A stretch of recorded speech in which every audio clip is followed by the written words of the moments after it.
Good evening and welcome to those of you who've already entered the room for our Humanities at Home, Humanities and Healing. We will convene in 3 or 4 minutes and thank you so much for being here. To see what you have seen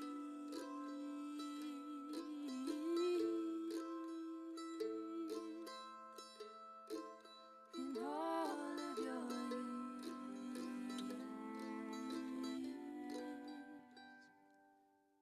Too many days I am blinded by fear,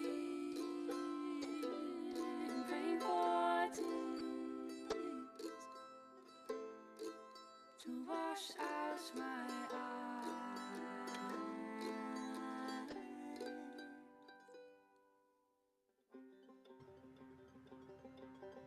Again, if you're just joining us, thank you so much for attending Humanities at Home, Humanities and Healing. We will start in about 2 minutes. We're waiting for everyone to join and we appreciate you being here and joining us this evening.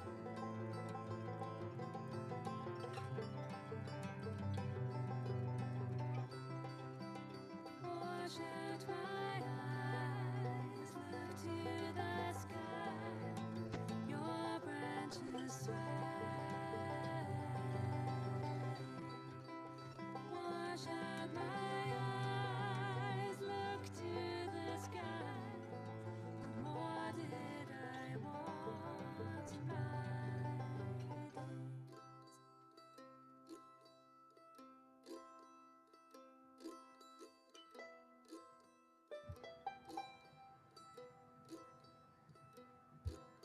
Once again, welcome to our Humanities at Home, Humanities and Healing evening. We will convene in about 1 minute with our panelists, and we so appreciate everyone being here. Thank you so much. When I'm weary, when our dreams remind me to breathe,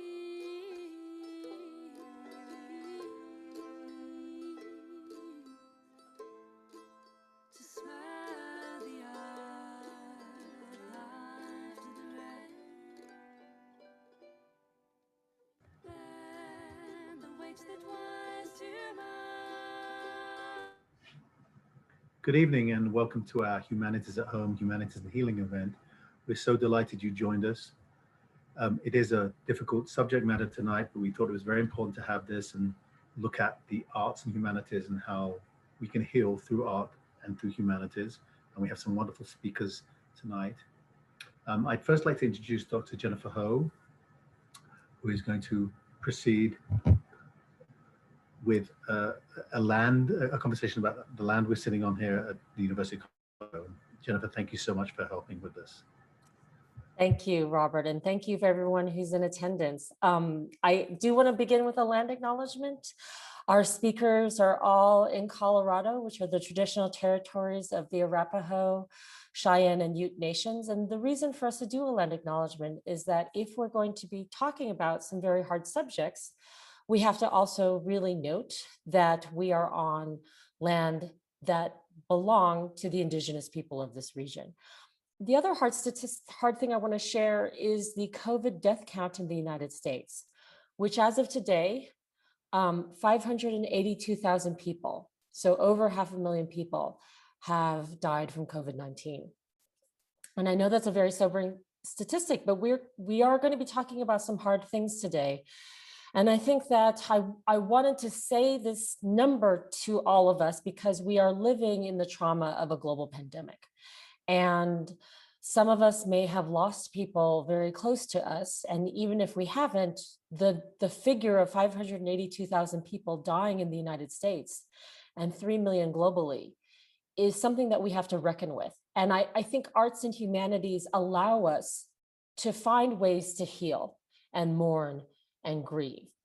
That being said, I did want to read a statement of care. So we want to emphasize care as we begin this panel. We know that there are many in attendance who may be experiencing trauma on multiple levels, from the Boulder shooting, from COVID-19, from what it means to navigate the world as a human being in a precarious state. If you need to take a moment or step away from this webinar, we understand. We're offering this panel as a form of healing through humanities and sharing stories.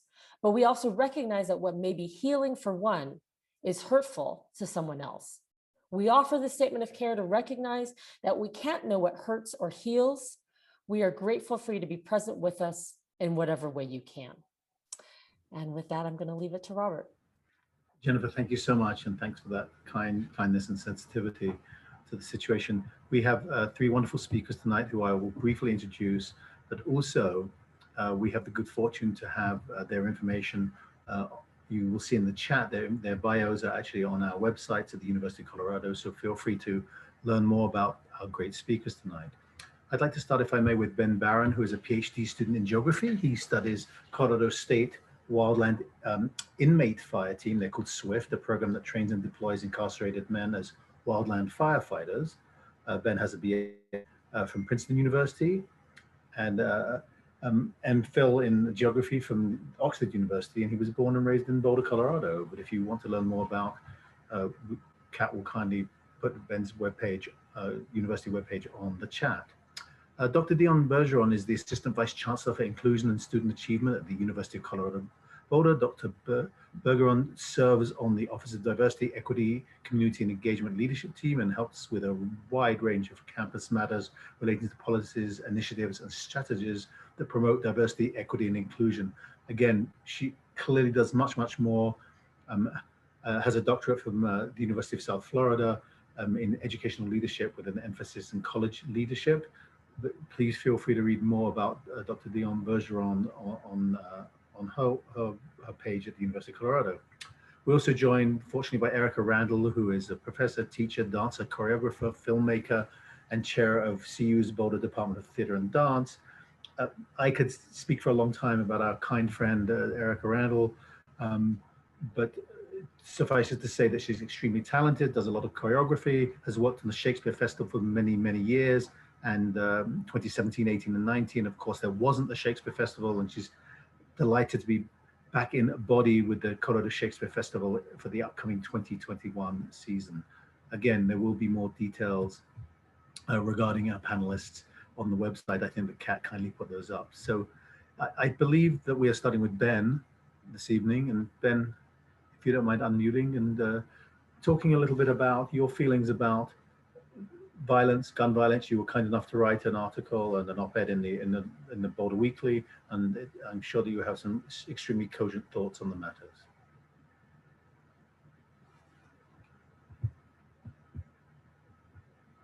I think you're still muted there, Ben. Forgive me. That's my fault. Thank you, Robert. Can you hear me now? Okay. It's such a pleasure to be here.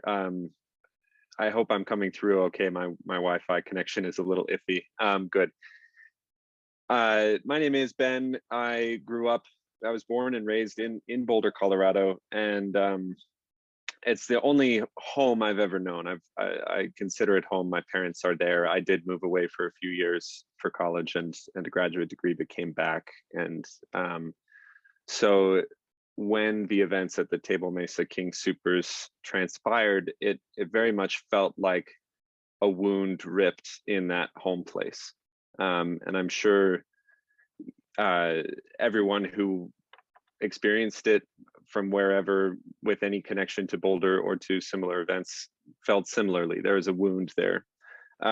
So I just want to use my time to reflect a little bit on starting to tease out the stories we tell about our home places, about wounding, about trauma, and specifically in my case, thinking both with depth and with breadth, and across space and time. And this is how I'm beginning to think of this. So when I'm talking about depth across space and time, I'm talking about the accumulated traumas in a place like Colorado having to do with gun violence. I'm talking about the Columbine shooting, which I was in second grade. I remember sitting in a classroom, my second grade classroom, hearing about this event and feeling viscerally that this could have been our classroom.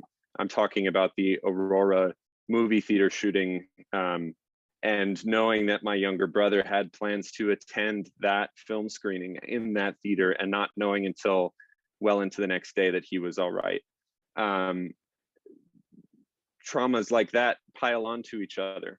And so a story that I heard a lot in the aftermath of the Boulder shooting, a reflection I heard was, wow, I never thought something like this could happen in Boulder. I'm very much not here to say that's an illegitimate or shameful story, but it's not the story I tell. And the reason is that sense of safety has been shattered time and again. So breadth, I'm also thinking about how this shooting connects to every other shooting. And this was an easy, unfortunate connection to make because this event happened only 6 days after the horrific shooting in Atlanta. And those connections on one level are very apparent in the way that we tell this story. It's about access to guns. It's about our strange and unique gun culture that makes gun violence such a more prevalent phenomenon in the United States than in other comparable countries. There's also elements of the story we don't tell. And for me, a lot of that has to do with race and has to do with gender. And I'm specifically talking about the way that the Atlanta shooters' actions were motivated by a very specific sexualization of Asian American women, very specific to how white men sexualize Asian American women. I'm talking about how the narrative shifted in the Boulder shooting case when the alleged shooter's name came out and his name presented as Arabic. And up until that point, Fox News was not paying any attention to the story. And as soon as that piece of information came out, the narrative took a sharp left turn. So accounting for the ways that race and gender influence how we do tell the story and how we don't tell the story. If it's a white shooter who killed white victims and you have the reaction, race has nothing to do with this, I disagree. I think race has everything to do with this because whiteness is a race and whiteness enables certain silences and certain ignorance that I want to move away from. So the reason I bring up this painful depth and breadth exploration is because I believe that the stories we tell already offer us certain things, even as they separate us and limit us. I believe that, you know, the way we tell our stories to comfort ourselves, to say, oh, well, at least, you know, the perpetrator met justice. Those stories serve us. They also have their limitations. So moving forward, how could we tell our stories otherwise? How could we move into a space of connection and regeneration instead of separation, blame, guilt? This is hard work, but I believe it's necessary work. Thank you. Thank you so much. And Dianne, if I may, apart from obviously commenting on Ben's thoughts, it's very pertinent for you working with a diverse student base through Odyssey, that presumably students had lots of different feelings at that time. And we'd be interested in hearing not only how students were feeling on campus, but also that reaction from perhaps Muslim students when they heard that, you know, the Arabization, if you will, that people got interested when they heard the name of a Muslim person, and how that impacted everyone. Yes, thank you so much, Ben. Thank you so much, Ben, for the depth and breadth and your perspective.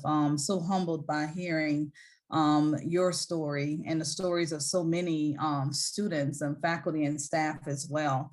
And so hearing about everything and feeling it and just living through this experience has been, you know, so much trauma. And thank you, Dr. Jennifer Ho, from making the CARE statement, you know, as well.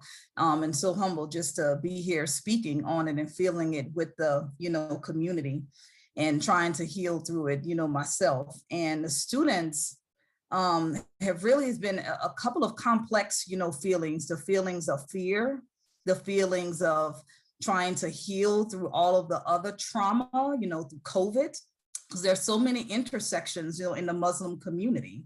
There are students, there are staff, there are parents, you know, as well. They're feeling one, you know, with the community.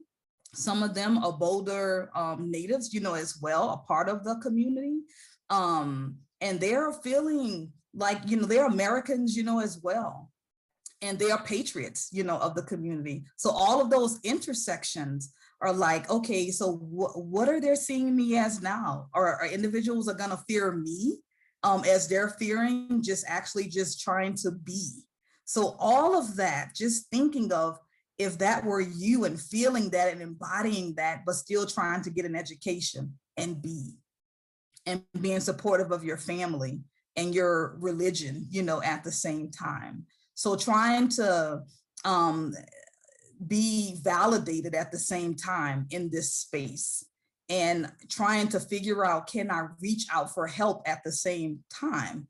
And everything that was happening before the Boulder shooting, and not knowing if this person was practicing that religion, if they're even identified as that. And is the element of 911 becoming a reality again, 9/11 becoming a reality again. So all of that was coming back, and the anxiety, you know, from that, you know, coming back, and some individuals being seen as, you know, Black when they're not Black, or they're African American, if that's one of their intersections, you know, as well. And how do they support their fellow students, you know, or staff? And they're just trying to, again, get an education and achieve greatness in their own right. So all of that was a part of how those students and staff and faculty were feeling in the intersections of their, you know, identity. And also, I just want to dig a little bit deeper and have the audience to really think about the intersections of individuals getting over other trauma. They may have been rape victims that they're not thinking about, sexual assaults, domestic abuse.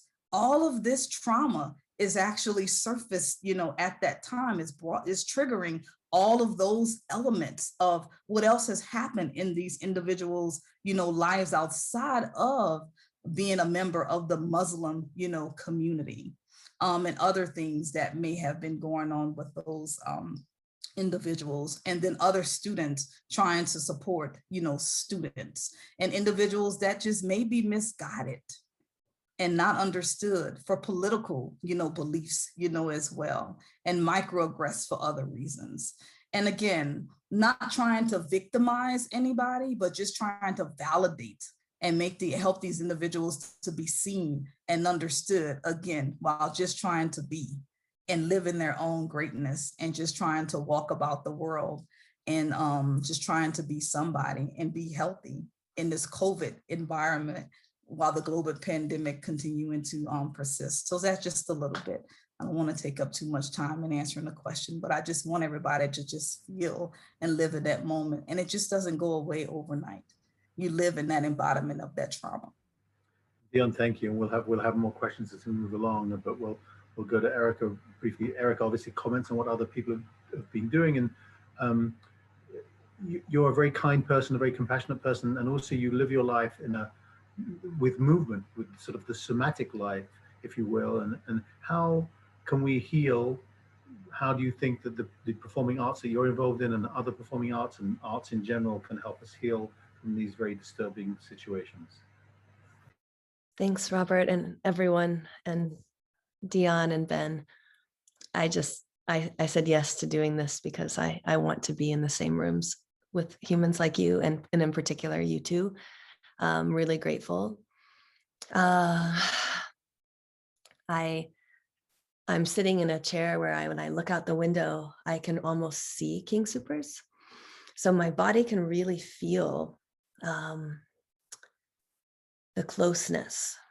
And I've heard a lot of folks, and Dianne, you know, I'll probably throw this one back to you when I get to a certain part of it, because you really helped articulate this for me in a meeting in a really powerful way, in a meeting with the provost, chairs, and directors. But I've heard a lot of folks talk since the shooting about being in proximity to the shooting. Where were you?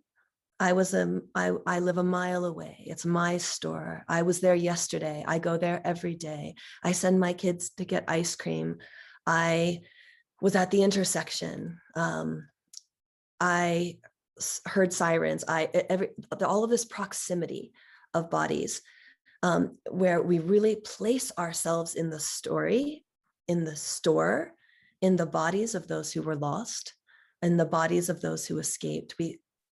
In that way, Ben, that you said, in the "it could have been me" way, and something Dyonne said then that also ties in this really important point about race, that when Boulder got this painful experience of the shooting, we felt in proximity to grief, in proximity to violence. And what Dyonne shared and other colleagues have shared, that when you live, especially in the US, in a Black body, every shooting you are in proximity to. Everything feels in proximity to violence. And this was for Boulder an experience of that closeness, that impact, that devastation. And when I received calls and texts and emails from folks around the country, in Europe, I had a friend email me from Belgium. I know this can't be, this is ridiculous. This can't be your store. This couldn't be your town. I mean, and I was at the intersection. I was there at Table Mesa and Broadway. I was going to go to Elevations when the SWAT team stopped. And it was, in fact, in proximity to me. But do we make those calls when Asian and Asian American women are murdered? Do we reach out to our dear beloved Black friends? Do we reach out to Black students? And Dyonne, I just would, you're so articulate in this arena, I would love to pass it to you, but I keep thinking about this sense of proximity and what cultivates proximity in our bodies, and how do we get beyond our skin and deep into community with our bodies so that we can always be in proximity, so that we can always help move this grief. And I'm happy to speak to the other questions about what the arts and humanities can do and are doing, but I would love to pass it back to my colleague Dyonne.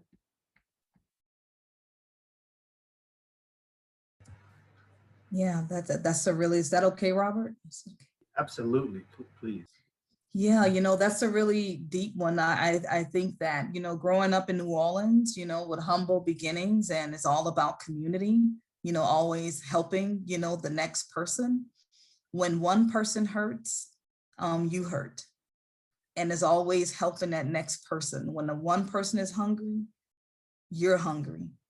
And so I was always taught that, from an early age. And so for me, when the community is hurting, that's your community, whether they're white, whether they're Black, whether they're Asian, it doesn't matter. Whether they're rich, whether they're poor, you help that other person. You lend a helping hand to help that other person because you are one community. It's all about having empathy. And that's my answer. So real, Dyonne. I think this, and empathy in all directions, right? Empathy in all directions, which also, again, has this embodied proximity to it, that we're looking not just in front of or just next to, but 360. And that's something that actually often takes us, particularly in these Zoom worlds, moving our human bodies around to see who we're missing. Who are we not in community with? Ben, do you also have a reaction before we go to some questions that have been coming in? Do you mind? I do. I'm so grateful for what Dianna and Erika are sharing, and couldn't agree more. I think the one reaction I want to share is I love what Erika is saying about proximity, and what Dianna is saying about empathy and proximity as an opportunity for empathy, and want to highlight that that's not a comfortable experience. And but what Erika is talking about with certain responses after a shooting in Boulder, and not seeing comparable responses after losing Black lives, Asian American lives, so on.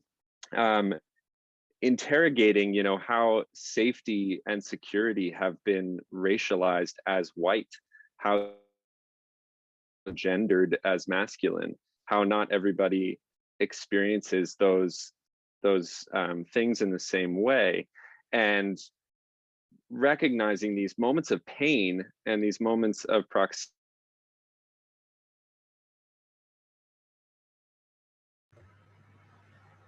And I apologize, Ben, you froze there for a moment. So if we may, I think we lost Ben for a moment. I'm sure we'll get him back very shortly. Back on.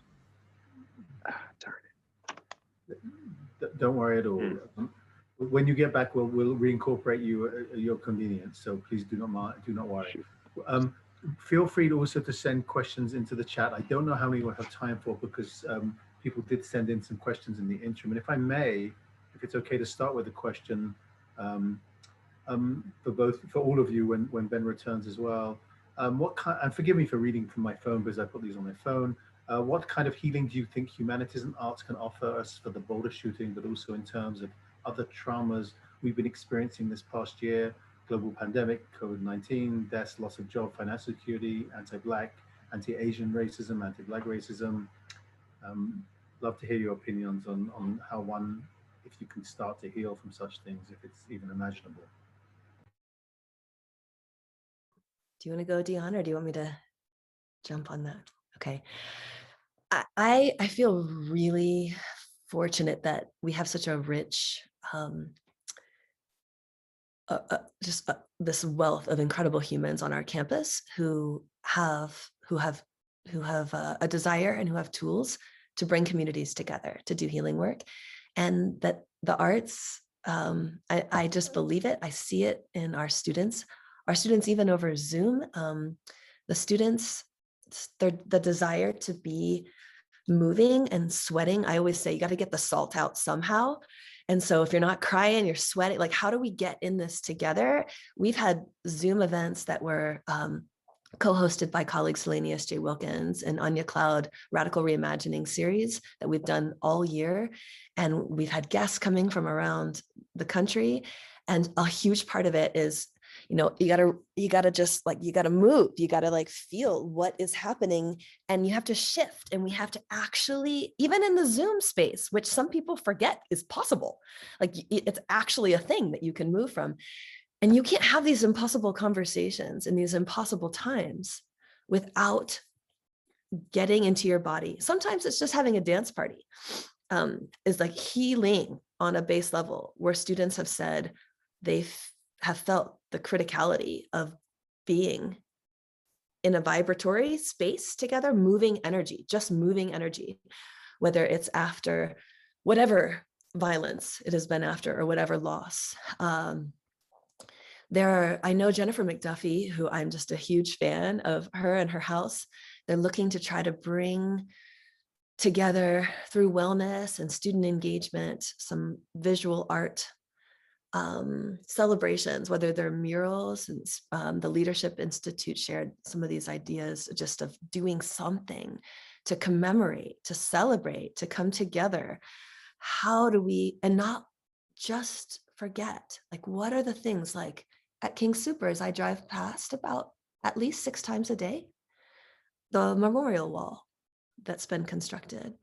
And I am so grateful for that piece of art. It's art and it's prayer and it's ritual, and that ritualized coming together, whether it's, you know, to techno music or to place a flower or to draw on a wall together or to listen to the music floating out of Mackie, a solo trumpet, what that would do for our hearts to know that there's a live person that recollects, remembers all of our relationships to bodies lost, just even those we've lost over the last year and a half of not being able to touch one another, that we've lost to death, and that we've just lost because we haven't made time.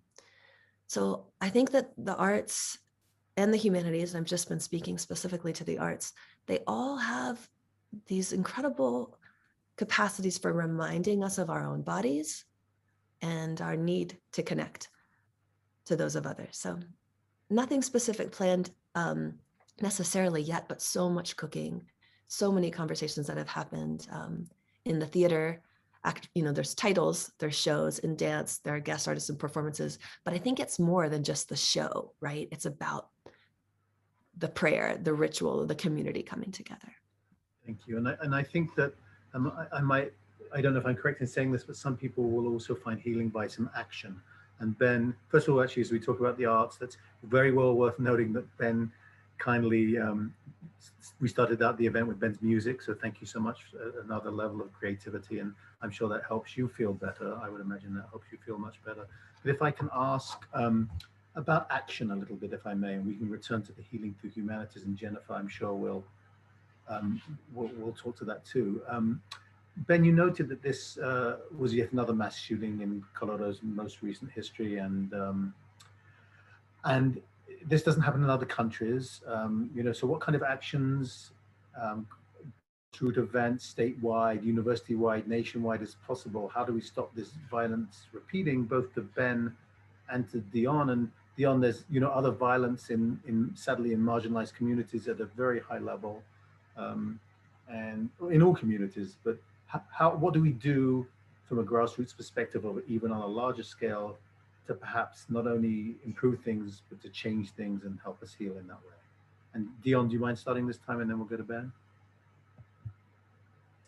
Yes, I think action. I think one is actually validating those communities for number one.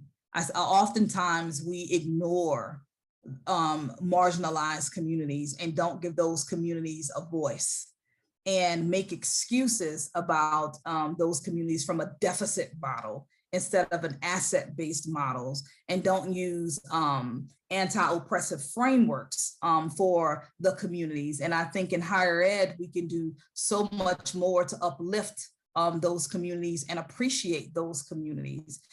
For example, as we work with first-gen students from marginalized communities, we can really uplift their resilience that they come with, as well as all of the talent that those individuals come with, and uplift all of the cultural capital that they have, and provide more cultural capital for those students to thrive, instead of coming from a deficit model base and saying what they don't have and the violence that exists in the community, but talk about what society didn't provide and how we can provide. And again, talk about those anti-oppressive frameworks to actually uplift the community. And I think we don't do enough of that. We actually, with social media, actually talk negatively about the community and those people. And we should talk about how society have actually have not done those communities justice, and how there's so much talent from those communities, and uplift the people that come from marginalized, low socioeconomic backgrounds, and how those actually individuals have thrived. And I think that's some grassroots efforts that have not been paid attention to, and how when we give those individuals a chance, like myself, how we are some of the best and brightest people, and not a competition, in the country. And then I think that actually empowers so many people, and how much change that can create across the country, and how that can dispel so many myths to individuals that don't think these people matter, and that they're thrown away, when there are just treasures waiting to be flowered and waiting to bloom, and just waiting to be given an opportunity, and that there are somebody just waiting for an opportunity. So that's some grassroots things that we can do in higher ed, or just go and give back and not be afraid of those people, because they are not monsters. They're just like all of us that's on this call, because I'm not a monster. Very much not. You're just one and the same. Ben, and that's an action. It's a great action, and thank you. And Ben, do you mind reacting to Dyonne's thoughts? And also, I know you had some strong thoughts in your op-ed about gun control and things that we could do better in this country. Do you mind? Thank you. Yeah, thank you. And thank you so much, Dyonne. That's beautiful. Yeah, I like that you've raised this action question, Robert, and I like that Dyonne has complicated what counts as an action, and made space for cultivating connection as an action, made space for taking care of ourselves and each other as important actions. Of course, there are enormous painful flaws in our systems, and those systems don't dole out justice equally, right? And so getting involved in a scale of action that's happening at a national scale is crucially important. And I'm a geographer, forgive me, I think a lot about scale. However, there are things that we know we need to do, right? We need to push for better gun control laws. We need to have common sense gun control laws. We need to pressure our Congress people to stand up to outside interest groups that don't have anybody's best interests in mind beyond their own. And we need to interrogate the stories we tell about why America is the way it is and how it could be otherwise. And I think as we do that, it's important to recognize that combativeness doesn't communicate. And if we spin into this argument time and time again, we'll end up, as we are now, trapped in this cycle of horrific event happens, lots of sympathy, lots of prayers, a few voices calling for change, moves into complacency, argument and then complacency. And that's an unacceptable cycle. And so, to disrupt that, I think part of it is, first of all, it's a collective effort. Everybody has a different role. So asking yourself, what role can I play? For example, as a white man, I think about how I can talk about race and gender to white men in ways that others may not be able to. I think about how that positionality, which privileges me, allows me to stay in conversations longer than, stay in a conversation that might not be safe for someone else to stay in. Stay in it long enough to recognize that underneath our combative, argumentative stories of, we need gun control, I need my rights to guns, are maybe motivations that are easier to empathize with underneath. Fears, insecurities. I want to be able to protect my children. I want to be able to protect my loved ones. I want to feel that I have freedom and power to exert control over my own life. This is not safe for everybody to do, as I'm saying. And so this is something, people with relative privilege and power and, who are given safety by the systems as they exist. That's one of the ways they can contribute, leaning into those safety and trying to make those connections and dig to the, underneath the stories of that are separating us. Are there any sort of values on which we can connect? And from that place, can we move forward together and say, okay, we both love this place. We both care about this place. This is home for both of us. My story doesn't tell the whole story. Your story doesn't tell the whole story. Can we tell a story together? Making space, making room for other roles, right? And one of the important roles as a white man is to not take the lead often. It's about listening and reacting and lifting up where possible. So those are some thoughts that occur. I think, if there's one takeaway, it's that thinking about this scale of action on the national scale and the scale of action on your interpersonal scale, right? Relational scale, life, the people you talk to, your family. Where are there opportunities to have uncomfortable conversations? Where are there opportunities to lean in and connect?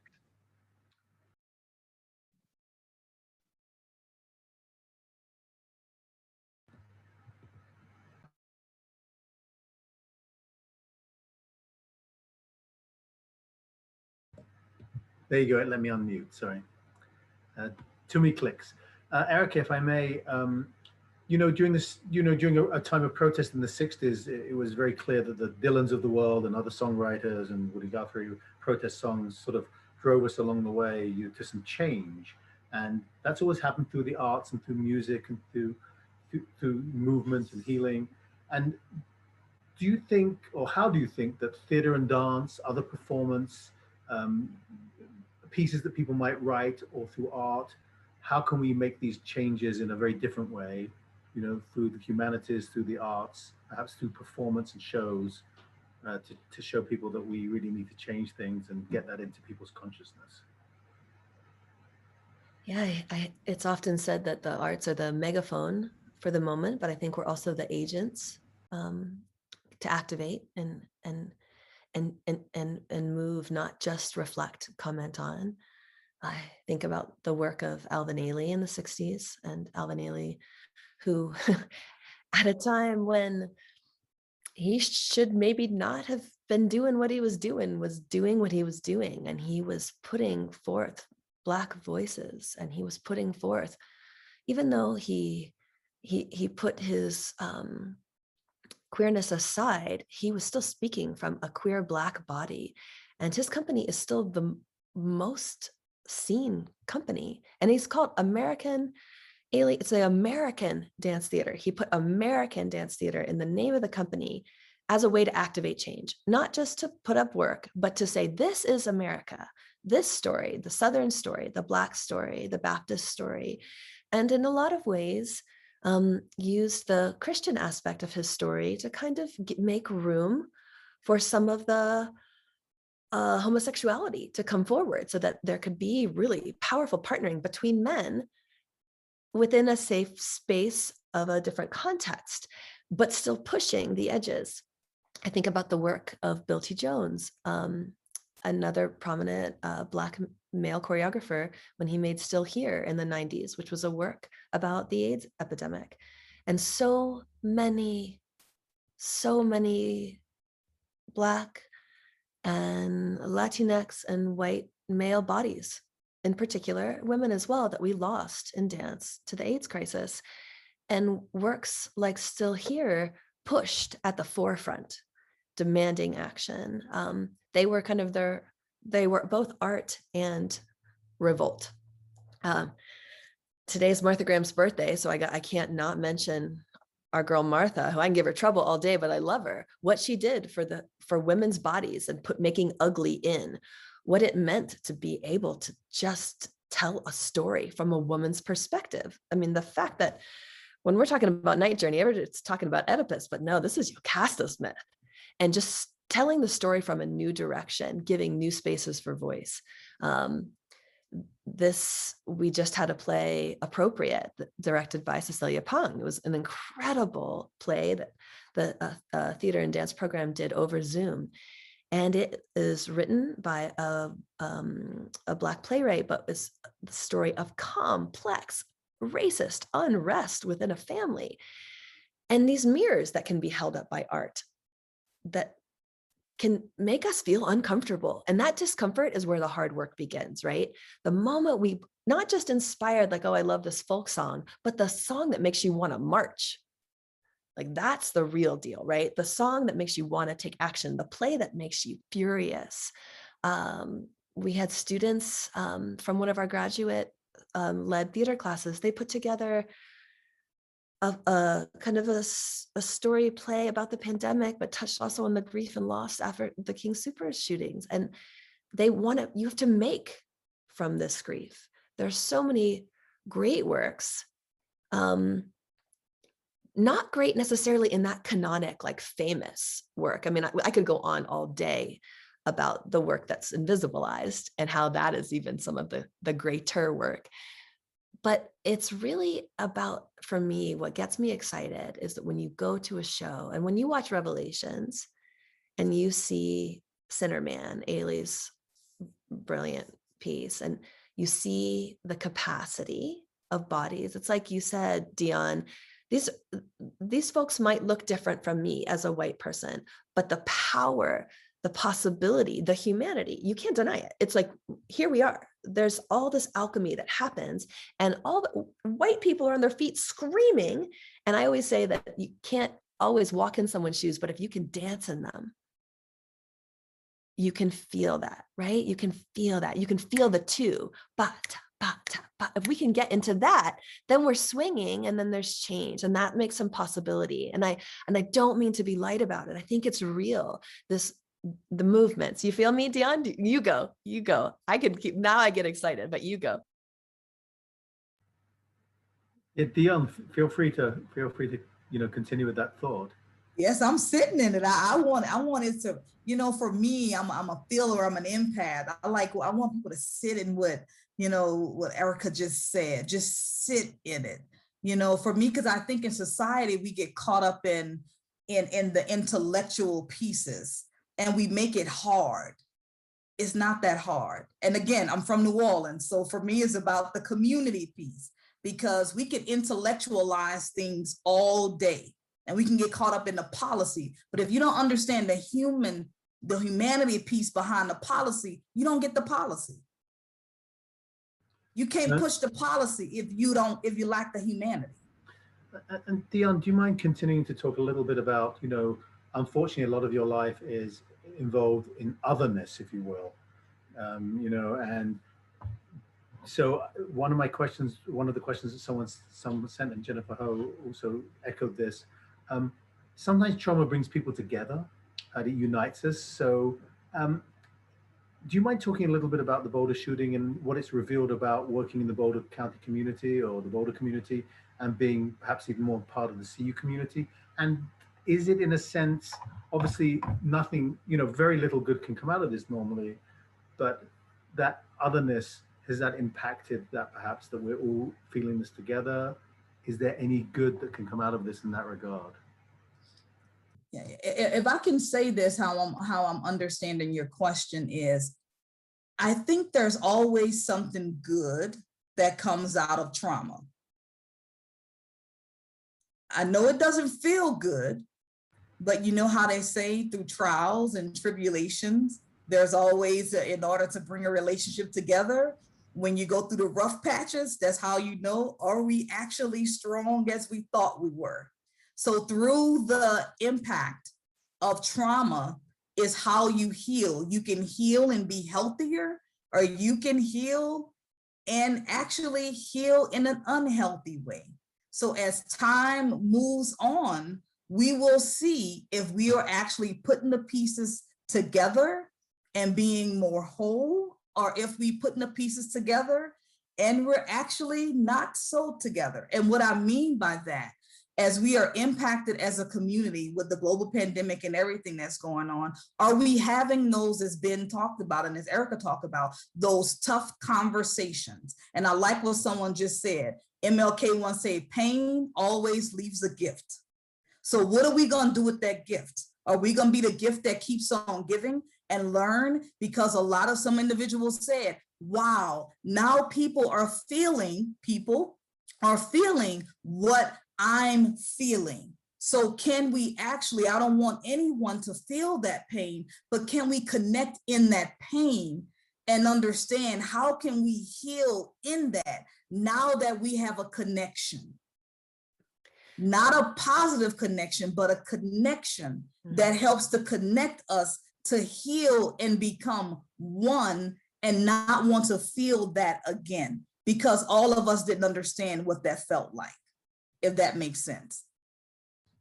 And I mean it in the most positive way for those who are listening. No one wants to make anyone feel pain, but now that you feel the tip of what I'm feeling, I don't want you to feel it, but how can we not feel that again? Because it doesn't feel good. Dianne, when you're talking about this, it makes me think again from this embodied place about when we heal, and sometimes it doesn't heal right. Like, when it gets that, like the pus is under it, right? Like you got like the green, but we're like, oh, healing this, and but we don't pull that scab back. We can't just be like, oh, it's healed, we're good now. Because it's deeper than just the cut, right? There's more that's there. And sometimes we're gonna have to keep pulling it back to just get all that, because there's more under it.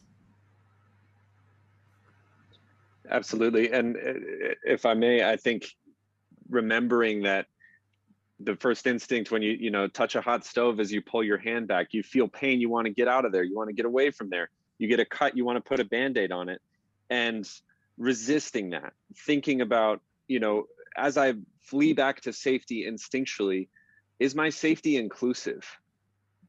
What is it contingent on?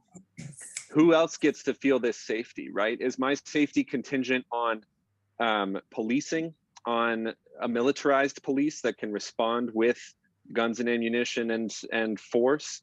Is it contingent on my whiteness, on my maleness? Is it contingent on a rich and resilient and robust community that will step in and lift me up when I need to be lifted? Is it contingent on connection and togetherness and co-crafted ongoing stories of becoming and regeneration. And Ben, if I may, do you mind touching a little bit? And obviously, I'd love to bring Jennifer back in a moment and talk about some other things. So we want to be mindful of everyone's time, and you've all been wonderful. Ben, do you mind talking about graduate students who this year already had other trauma, not only the same as everyone else, but there's been a lot of food security issues. Being a grad student is not an easy thing financially. And how has that sort of impacted people this year, you know, in conjunction with all the other terrible things that have been happening? Do you mind? Is that okay? I can certainly speak to my situated and partial experience. I wouldn't presume to speak for all graduate students, and as Dianne can tell you, there's a range of experiences. I will say, from what I've seen from you know, the people I've interacted with, it's been an incredibly hard year. Traumas layered on top of traumas, especially for our international students, especially from our students from lower socioeconomic strata. It's, as you said, it's food, it's also housing, it's also a mass shooting in your community, it's also friends, family members, loved ones dying of an illness, it's also separation from your friends, it's also too much time spent on a computer, it's also all the normal stressors of a graduate student's life and the way that our work is valued by a university and occasionally not valued sufficiently. It's as Dianne brought up, it's a really good opportunity to take a good hard look at the system that existed in the best of times, back when we thought things were going just fine, and say, where were the weak points in that system, right? Where were the stopgap measures? Who were we pushing a little beyond where we ought to have pushed them? Who were we asking a little too much of? I think the graduate student population is a population that frankly gets pushed too far often, is taken for granted, does a lot of the work that makes courses here possible. And you know, that's something that has been the status quo for a long time. This pandemic in so many ways has revealed the weak points in our structures, our society. And so it's unfortunately no surprise to me to see graduate students really struggling these past couple semesters. Thank you. Very briefly, and Dianne, you might want to start with this if I may, and everyone else can chime in, and then we'll invite Jennifer back in. When this, for example, the shooting that occurred and this horrendous traumatic event, and we can always do better, could CU have done better, and what can we learn from it, you know, as a university, do you think? I know it's a long, tough question. We could have a whole event on that. Robert, that's a big question. To do it justice, I'll just be really short. Yes, we can always do better. We can do so much better to meet the students where they are, to meet staff where they are. There are some things that we couldn't imagine what individuals are going through.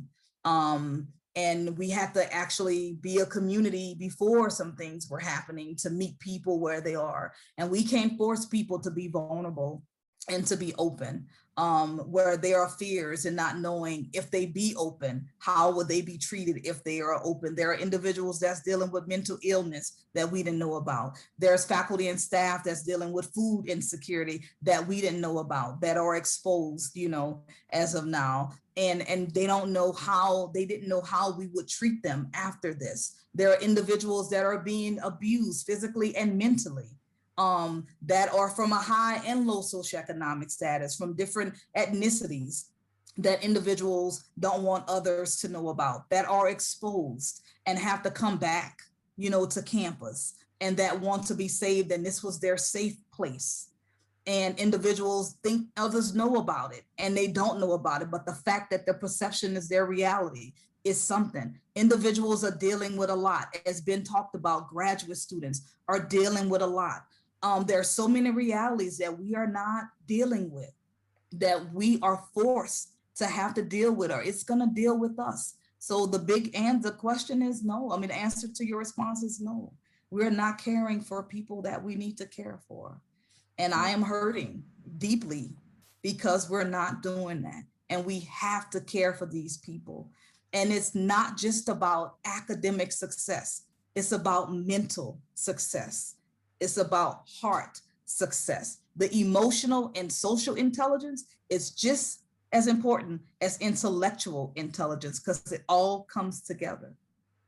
And forgive me for asking such a difficult question at the end. And if I may, I'd like to bring in Dr. Jennifer Ho, who we're all very fortunate to work with on different levels and has amazing expertise in these fields. And I'm sure you've got lots of things to say, Jennifer, and I'm sorry that we didn't bring you in earlier. But I do have to say that senior leadership is trying.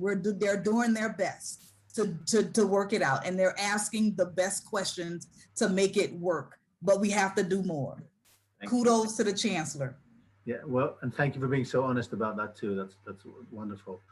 Jennifer, if I may, do you mind talking a little bit about Center for Humanities the Arts and some projects that we're going to have upcoming to help people hopefully with healing, and any other things you'd like to sum up today after hearing our wonderful speakers? And again, thank you so much, not only to our speakers, but also to the participants. There've been 30 people on here who very kind to take their time when they could be doing something else, and we're thrilled to have everyone. So thank you.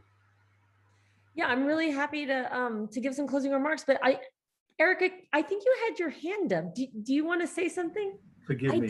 I did. I get excited thinking about action and then grad students in the same sentence. And if there are, because the support is so needed, and most of the grad students at our campus don't have fully funded support, especially in the arts and humanities, and our graduate budgets are being cut. And I just want to say that out loud, that if you want to take action and you're someone who has the capacity and the means, so like supporting graduate endowments is really important. And I just have to say it, it's really important. So that was, and Robert's a guide I can say that with, because Robert knows some folks and knows how much I care about raising dollars for students, because that's direct action, grad and undergrad. And thank you so much for saying that. And Kat is actually going to kindly put my name in chat if people have, and I can obviously direct it to the right people. If people would like to take the action in that financial manner, we would be so honored and thrilled. And if you have the capacity and the willing to do so. And I'll return, Jennifer. I'm sorry, Erika, that I missed your point. Well, actually, that's a great segue to the CHA. So one of the things that the Center for Humanities and the Arts does is to offer graduate support. We have summer stipends that we've been offering. It's closed, so I'm sorry. We've given out the summer stipends for this summer, but we'll have another call in the spring for summer stipends, and you can go to our website, which Kat can put into the chat, or you can just Google CHA CU Boulder, and we should pop up. We have year-long dissertation fellowships. And then we offer various competitions that are available for the entire CU Boulder community. So graduate students, undergraduate students, staff, and faculty. And one of those, and I put this in the chat already, is to continue the theme of today around healing and the role that arts and humanities plays in healing. We're specifically interested in how people want to engage around the mass shooting here in CU Boulder. We are open to ways that people may want to pivot from that and talk about other forms of arts and humanities healing, not just related to the shooting, but related to COVID, related to gun violence in general, related to racism, intersectional oppression. So you can find the call on our website. And we definitely want to encourage as many types of collaborations as possible. The only restriction is that you do have to be CU Boulder affiliated. So apologies to recent undergraduates who will be alumni or any alumni on the call. This is really for active CU Boulder community members. It's 6 o'clock here in Colorado. This has been a wonderful event. I feel really enriched in a deep way. So let me just say thank you to our panelists, to Ben and Dyonne and Erika. Thank you very much, Robert, for doing an amazing job as host. Thank you to all of you who spent an hour with us, and a big shout out to Kat Lewis, who was working behind the scenes. Good night, everyone.